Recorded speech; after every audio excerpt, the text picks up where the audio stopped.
As a deep guy and everything, what have you noticed about Nick's arm strength, like compared to Carson's, or the way he does I mean, he has a great. I mean, you've seen the past. Obviously, y'all know Nick longer than me, but he throws a great deep ball. A lot of touch, a lot of air. He'll let you run under it. So I think that's going to be huge for us. That there's not going to be a drop off in terms of him being willing to take the shots or being able to execute it. Will it take time to develop chemistry with you, knowing that Carson's been working with you guys pretty much the entire season?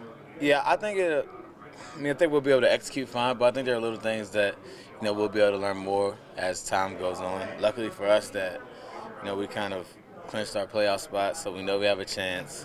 Obviously, have a major opportunity ahead to try to get a bye. So essentially, for us, we'll be able to have 4 or 5 weeks of practice and games together before it matters in the playoffs. So that's what we're continuing to fight for, and like I said, we're lucky that we put ourselves in a good position. You think defenses will play you different? Maybe try to dare Nick to beat them. Maybe have a safety up in the box more, man-to-man coverage. I hope so.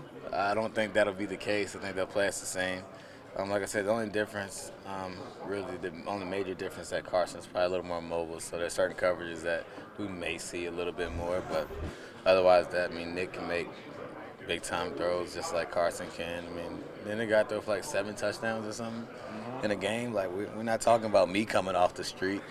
You know what I mean? Like he can play ball. So it's tough that this is the way he had his opportunity, but that's how the NFL is. Torrey, you did it in San Francisco when you had Gabbert and Kaepernick, and you had to switch from one to the other. Mm-hmm. Is there much of is this transition fairly seamless when you? It seemed like it today. I think it was seamless there as well.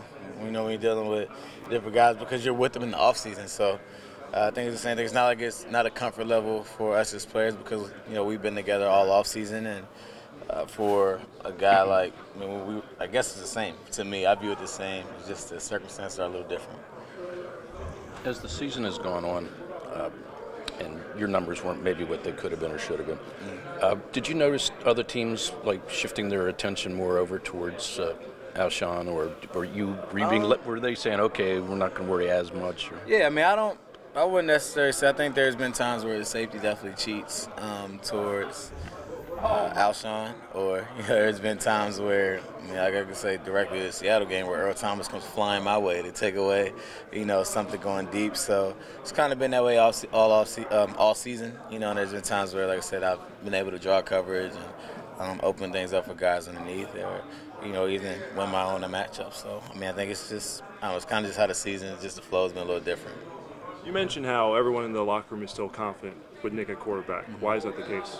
I think it's the case because you know what Foles can do. He's proven it. We're not looking at someone who hasn't had the opportunity to play at a high level. You're not looking at a guy like this is his first rodeo. Even with Nate as the backup, there's a reason why he was on the active roster. Someone else wanted to get him, and we've been able to see what he's been able to do in practice, and I'd be comfortable with him out there as well. So for us, I think we're lucky that they kind of stockpiled a couple of good quarterbacks, and no matter what happens, we'll be fine rolling with those two going forward.